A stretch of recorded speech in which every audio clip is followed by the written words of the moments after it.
Welcome to the Grow Podcast. I'm Pastor Mike with New Hope Network. We're here to help you take your next step in your relationship with Jesus. I'm so glad you're with us today.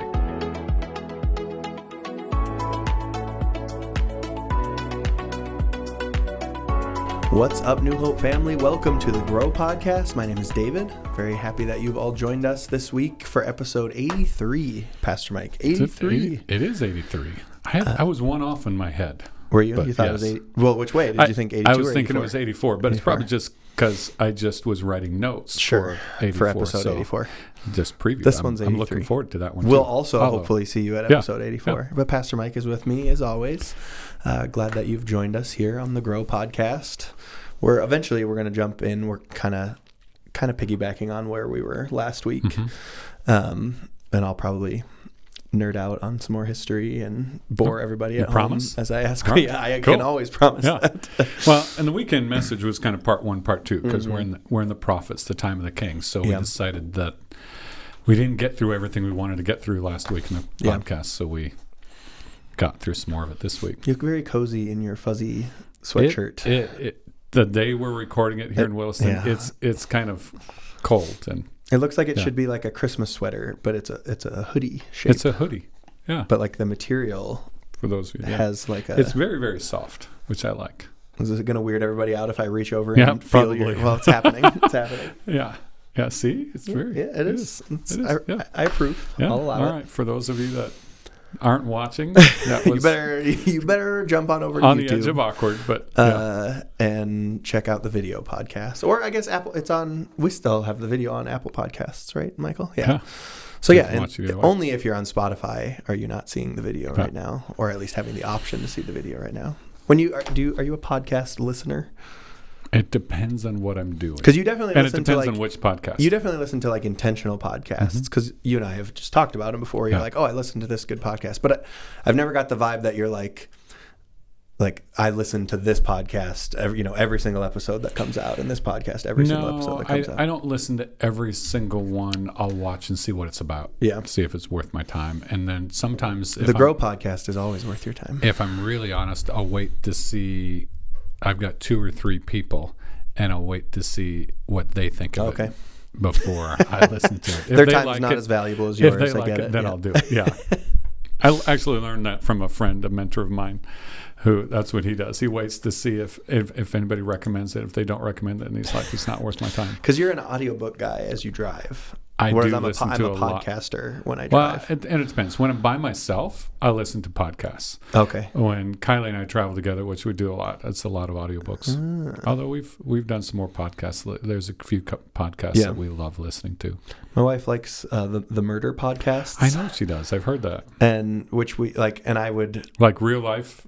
Like true crime stuff. Talking about things, and which I find strange. But there were a couple that didn't annoy me too much. So when we would go on road you trips, might not want to sleep at night. She may be plotting right? something. I'm just saying. But then when we had kids, it was like we're not listening to them tell the details of these terrible things that happen while my 1-year-old's in the back seat learning what words mean. So we've had to adjust. We're usually music people now in the car. I think once the kids get a little older, we'll start to do. Did you do like Adventures in Odyssey with the kids? We did that. We did. Yeah. I have a BBC years ago did the Narnia stuff, and we did those a lot, and love those. Yeah, I think we'll get into that as Matilda gets a little bit. I think Leighton is kind of getting to the age where it would keep his attention, but Matilda, she's still 2, she's not there yet. She's not gonna stick with an Adventures in Odyssey story for 35. I don't know, how long were those? I can't remember. 25 minutes probably. Yeah, they were long. They were great though. Yeah. Joanna still tears up when she thinks about Jenny, Mr. Whitaker's wife. She died. Yes. Strep throat. That was a long time ago. Yeah. I guess it's not a fun fact. Yeah. They're fictional characters, so it's okay. Yeah. Well, thank you for joining us on our Adventures in Odyssey re-listen podcast. We're going to start with episode 1. Pastor Mike's going to play the character of Mr. Whitaker. Oh. You kind of have a Mr. Whitaker-y voice. Do I really? I don't think so. Your podcast voice. Oh, my podcast Not voice. your preacher voice. Yeah, I do get a little bit different. Yeah. Yeah. I don't know if Mr. Whitaker ever got as riled up as you got. I do sometimes. This last Sunday, but Well, let's jump in. We're like you said earlier, this is kind of part 2 of last week. Yeah. Do you want to give kind of a quick review of what the years of Israel under the kings look like? Israel kind and of Judah? What we're calling the time of the kings, and the time of the kings starts with the unified kingdom. So that was the first king, Saul and David, then Solomon, then under Rehoboam. It divided, civil war, and it's so interesting. It was north against south there too, just like it was here. But they stayed divided, and the north. 12 or 10 tribes went to the north, and they kept the name Israel. 2 tribes went to the south. They kept the name Judah. And even though they both were countries for different amounts of time, they both had the same number of kings, 19 kings in the north, 19 kings in the south. The 19 kings in the north, just quick reminder, every last one of them was messed up. They just got increasingly bad and awful, and actually, I believe it's next week. I'm trying to I've got all my notes in my head. Next week, I think I talk about how we wrestle with why would God wipe them out, because He did eventually. It was the fall of Israel in about 722 BC. It actually took a few years, and those 10 tribes were no longer heard from. In any significant way, at least. And then in about 586 BC, the southern kingdom fell, but they were not completely wiped out. They were, most of them, exiled. And you think about this. So Nebuchadnezzar marched them 750 miles through mountains and all kinds of weather to Babylon and said, now here's your new home. That's a march. That's a long drive. But can you imagine marching them, we think of our Desert own country's stories, and, like in our own country's sad history, the Trail of Tears, and those kinds of things is very similar kinds of thing for them. So that's the time of the kings that we're in, and this week we're kind of in part 2 of that, and we're looking. If you were with us on the weekend, we looked at specifically 2 prophets who were prophets to the southern kingdom, Jeremiah and Isaiah. And looked some at their call, and we talked about our calling as well. So that's where we're at this weekend. Yeah, and so we're kind of just going through all the rest of the Old Testament, right? With the kings and then all of the prophets. We've talked a little bit about how the Bible's not in chronological order. That's one of the reasons why we've been using the story, which is just the Bible, put in chronological order. But my first question is, like, why didn't they just put the Bible in chronological order? And we've talked about it a little bit because they put the books. Hard. They would put the books, for the most part in the Old Testament with the similar types of literature, but also it's real confusing that it's not chronological order, and especially like as a kid growing up, even in the church. Yeah. But I had no idea like what prophet went with what and when. It was such a jumbled mess in my brain. All the prophets, and then with First and Second Kings, First and Second Chronicles, what went where and everything like that. And so why isn't it in chronological order? And then why don't we kind of work through all that again, maybe in a little more detail too. Well, and that's part of why we titled last week and this week's podcast of, what do we do when this gets so confusing, when the Bible gets confusing, because it is. What they tended to do, they had to organize it some way, right? Sure. And so, the Jewish scholars put it together. They put it in types of literature. And so you've got, like books of history together. You've got books of wisdom together. You have the books of the prophets together. And even when you think about it, to try and put it in chronological order, it would have been tough, because then you've got like, are you going to put Isaiah like right in the middle of the book of Second Kings? Yep. Or like I'm doing research right now for our next series where we're talking about Nehemiah, Ezra, Esther, and Daniel, thank you. And Daniel actually just almost went in reverse order what we're going to be looking at him with.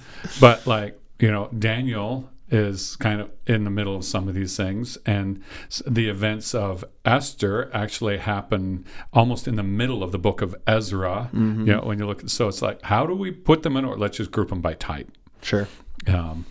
For the most part, and then let's put the long ones first and the short ones later. And so when you begin to understand that, it helps you, but when you're trying to understand what you're reading, it can be a little bit more difficult. Yeah. You brought up that timeline last week. Can you give the website again?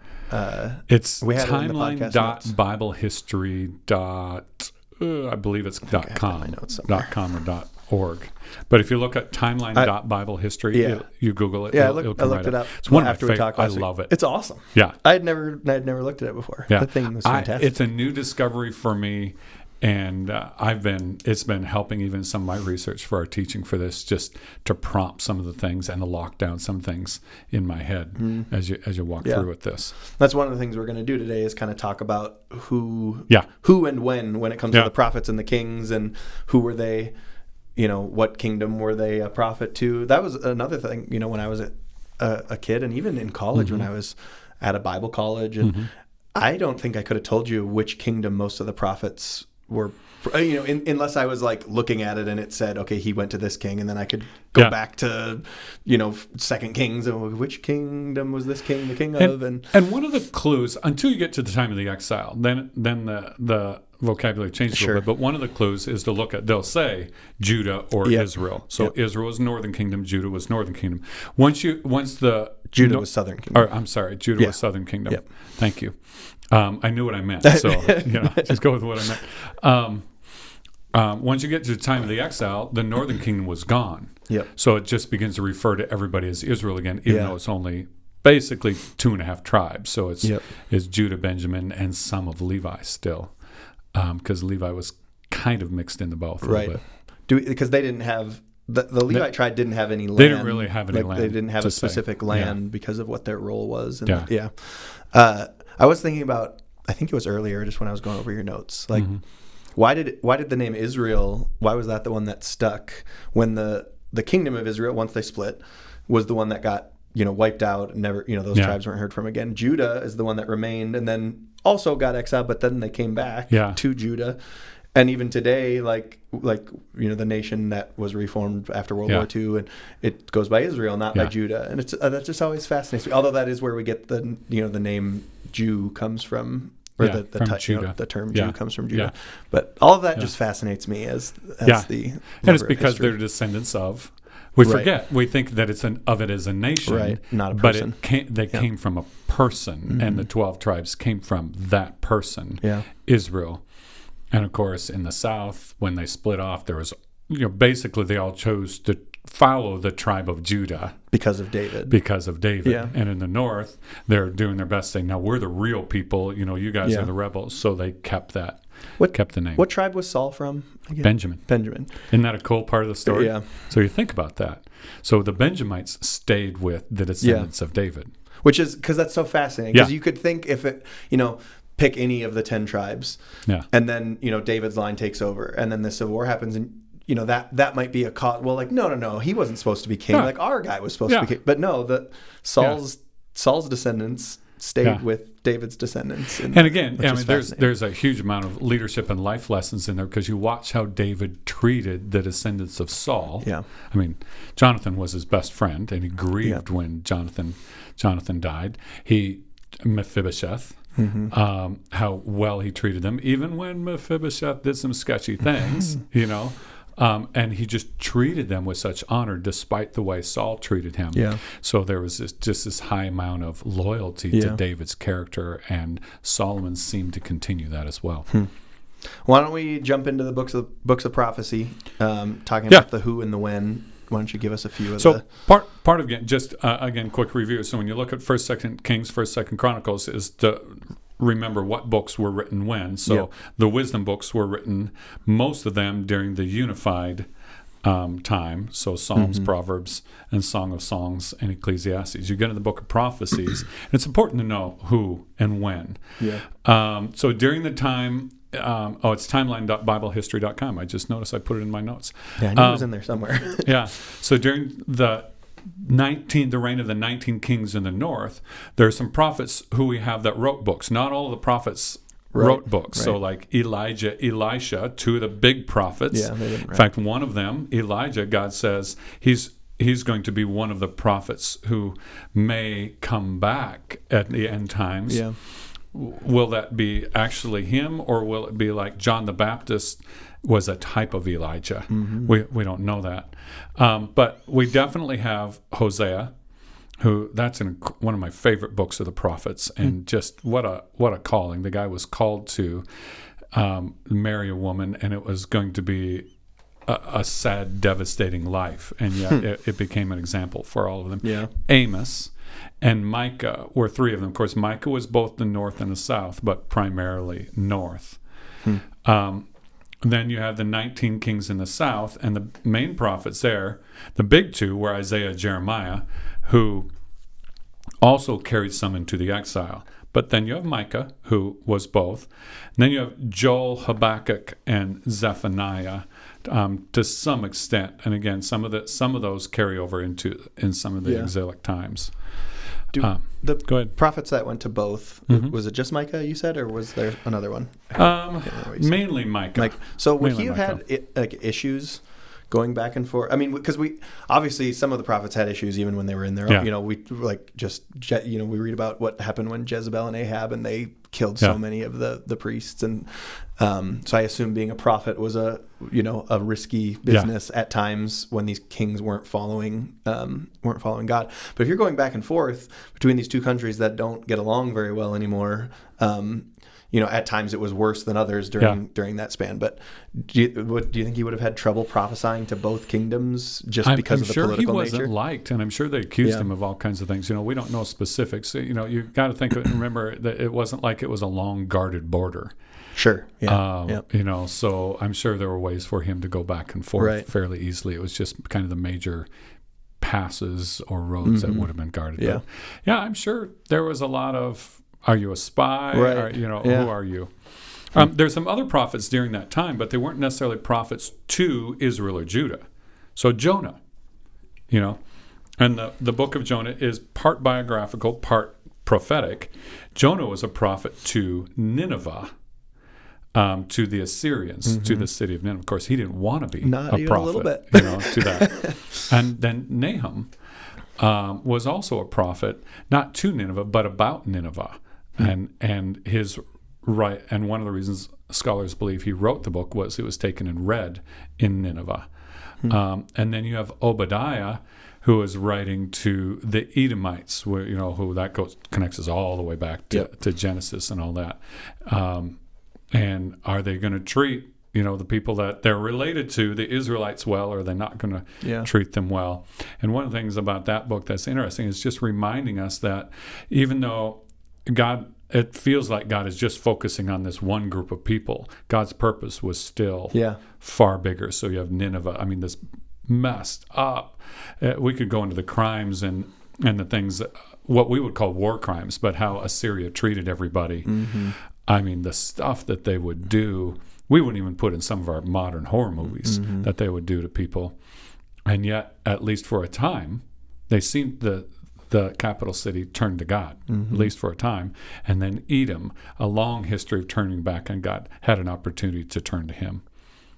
And then you have these prophets during the exile. So you have Jeremiah, who we just talked about, and he was in Jerusalem during the exile.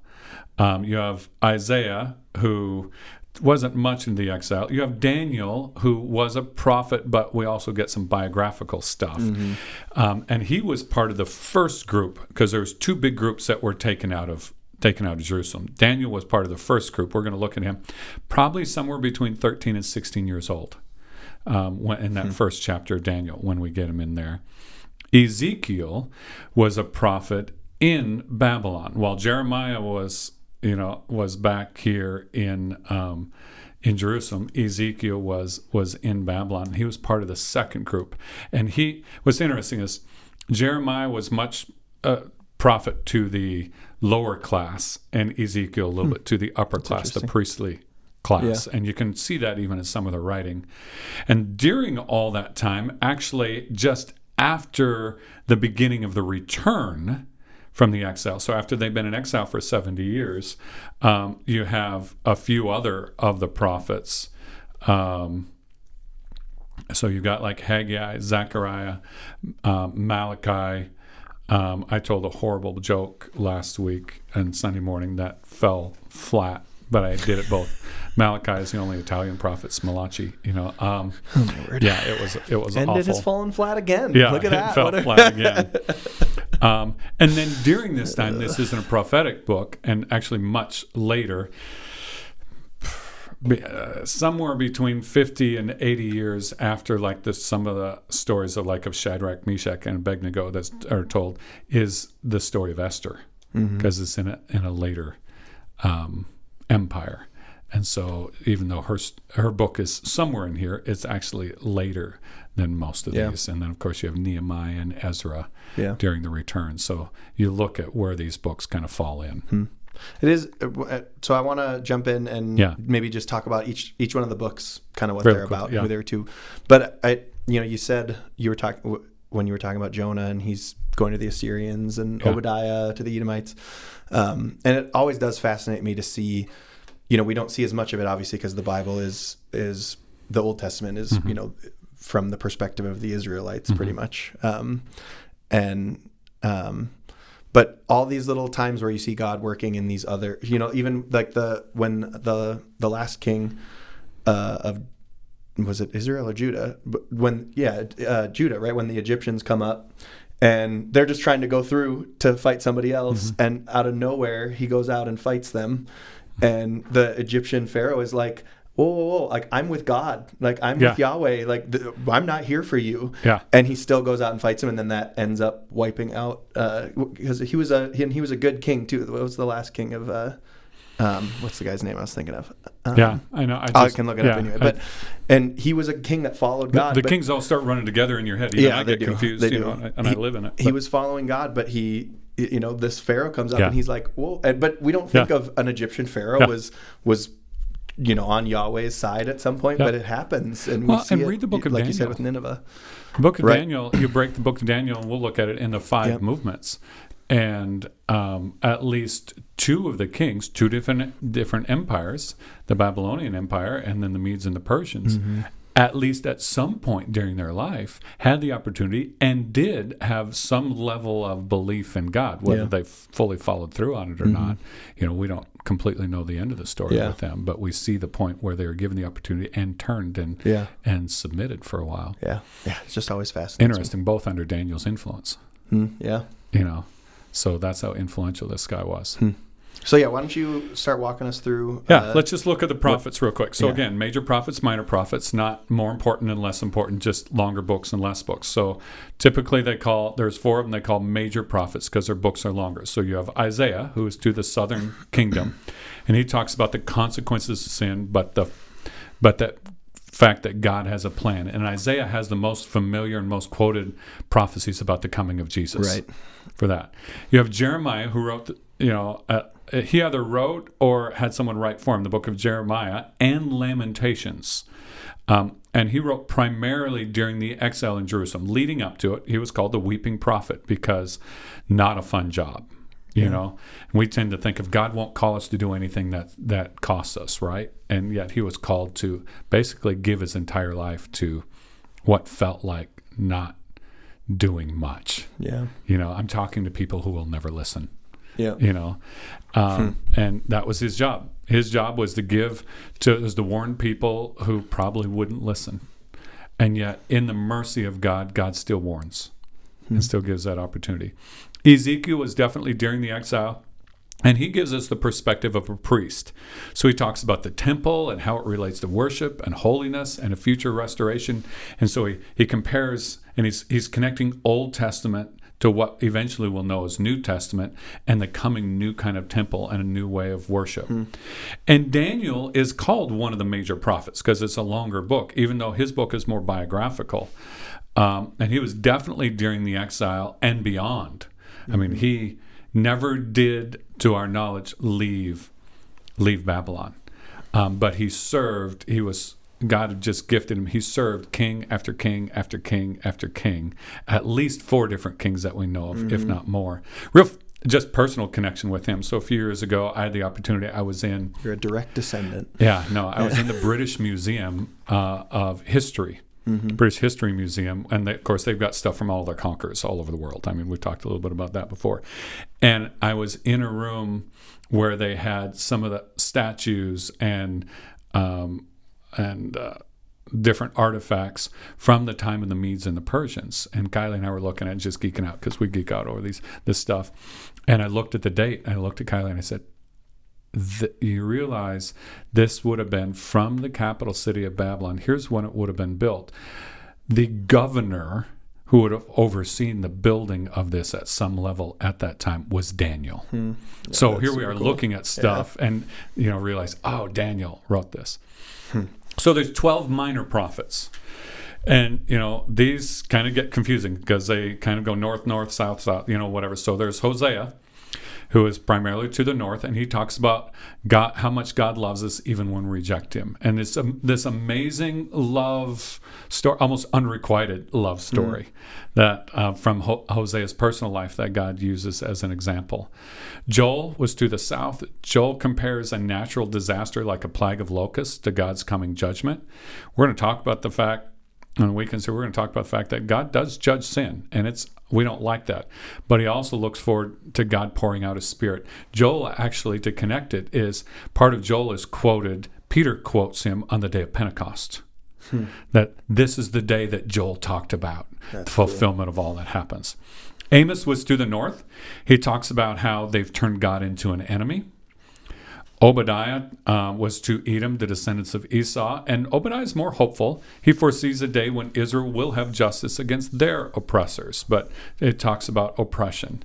Jonah, of course, is biography, and one of the themes is everyone can find mercy and forgiveness, and so there's kind of two storylines in there. It's everyone can find mercy and forgiveness, and also he's talking to those who are followers of God, saying, if you're going to follow me, you need to practice the same mercy and forgiveness. So it's both a zoomed in and zoomed out storyline. So there's kind of two intertwining stories. I love Jonah for that reason. Micah's to the north and the south, encourages people to pursue justice and mercy. Nahum was about Nineveh. And what he talks about is this amazingly, amazing may not be the best word, but horrifically violence of a world empire. And he anticipates the day when they'll meet a violent end. In other words, we look at a world where all this violence is happening and we're saying, God, why are you allowing this to happen? And Nahum is saying, God will not allow it to happen indefinitely. And so that's Nahum, part of his promise. Habakkuk, I love saying Habakkuk, to the south. And this is a great book when you're just saying, God, are you still in control? He said, he's still in control. And if you're convinced he's in control, you can live differently, even though it feels like you can't see the upper story that God is in control. Zephaniah was to the south. God will eventually remove and restore everything. So one of the things we're going to talk about on these weekends, and I think a little bit in next week's Grow podcast, is the fact that sometimes God has to step in and remove everything instead of just asking us to walk away from it, because sin has so twisted us up that we aren't even capable of saying no to it anymore. It's kind of like on a much greater scale, kind of like, if you struggle with alcohol, you just never can go into a bar again. You really can't be around it because it's just impossible for you. And that's part of what he talks about is God knows, and sometimes he'll remove stuff from you. Yeah. And it's painful. It seems harsh. Haggai was during the time of the return, and he encourages the people of Jerusalem to reconstruct the temple. We're actually going to read from Haggai in the second week of our next series, Greater Than, and talks about the temple. Zechariah is during this time. Can I ask a Haggai question? Yeah. Why is it pronounced Haggai? I don't know. Haggai. Yeah. You know what? I've never looked up. But I've always heard it pronounced Haggai. Yeah. I've never actually looked up the original Hebrew. So that's just the way I've pronounced it. I should probably look it up. That's the only way I've heard it. I'm not saying there aren't other ways, but I always look at it, I'm like, that can't be Haggai. I wouldn't be pronounced if it's something like Haggai. Yeah. Because that would be closer probably. Yeah. I'll have to look that up. And I appreciate that. Thank you. Zechariah is during the return. Basically, everyone has an opportunity to return to God, so they can return. And then, of course, Malachi. Sorry. My goodness. Yeah. Malachi. He just won't give it up. Yeah. Hey, when there's a bad joke, I'll just drive it into the ground. That's fair. The last word we get in the Old Testament before what's called the silent years, which we'll talk about those in upcoming podcasts. And God says to the people of Israel, I've brought you back. I've overhauled your hearts. And yet still you need something more. And so he chastises them, but at the same time, it's setting up what's to come. The fact that we need a Savior. Yeah. And so he's calling the people to recommit. So we just walk through all of those, all of those books, 16 books, very, very quickly. Quick. Yep. But you can, keep this, go back and listen to it, and maybe write it in the margin, in the notes in your Bible, so you have an idea as you're reading these books what that's all about. And again, I'm going to say it again, timeline.biblehistory.com. Yep. Can't recommend it enough, and Pastor Mike was the same, but I had never heard of it until you brought it up when we recorded the last podcast. And I just nerded out on that thing for a while. I was like, this is fascinating. And you just drill down almost as deeply as you want to go in history and specific things. And I wanted to go very deep. So everything I've gone at seems to be pretty solidly based in trustworthy scholarship and academia. Yeah. So awesome. Well, the homework, as normal, is to continue reading along with us while we're going through the story. Even if you don't have the story, you can see where we're at on our website with the reading plan, and so you can just be reading out of your Bible as well. But thank you for being here with us. We love all of you. We're so glad that you join us on the Grow Podcast. Don't forget to subscribe if you haven't done that yet. You'll get notified when the new episodes go live. Give us a review or a like on YouTube. Write a comment, anything like that. Not only does the feedback help us, but it helps people find us a little bit easier too, the more of those that we have. So go ahead and do that. We will see you next week on the Grow Podcast, and we love all of you.